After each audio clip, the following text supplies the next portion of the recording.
טיפויי שיניים הפכו ללהיט בישראל בשנים האחרונות, כי הם נותנים פתרון קל ומהיר לאנשים עם שיניים עקומות או כאלה עם צבע שאי אפשר להלבין. מה הבעיה? שכמו בכל אופנה, יש כאלה שרוכבים על הגל ומציעים זיופים זולים במחיר מופקע.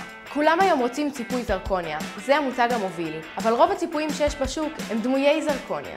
כלומר, אלה ציפויים שיכולים להישבר ולהחליף את הגוון שלהם תוך זמן קצר. עכשיו נשאלת השאלה, מה תבחרו עבור השיניים שלכם? האם אתם רוצים את האורגינל או את הזיוף? את האור או את הדמוי אור? במרפאת דוקטור דיוויד יעקובוב עובדים עם כתרי זרקוניה אימקס מקוריים, החומר המוביל בעולם לציפויי שיניים. אנו מתחייבים שהציפויים ייראו כמו חדשים במשך שנים ארוכות, ישמרו על הגוון שלהם ויישארו שלמים ויפים בדיוק כמו שתמיד חלמתם. כבר מעל 20 שנה אנו מספקים לקהל לקוחותינו טיפול איכותי ללא פשרות, בעזרת הציוד והחומרים המתקדמים ביותר בעולם. לחצו על הקישור, תשאירו לנו פרטים לתאום, ואנחנו מחכים לכם במרפאה שלנו בחולון, צמוד לבית חולים וולפסון.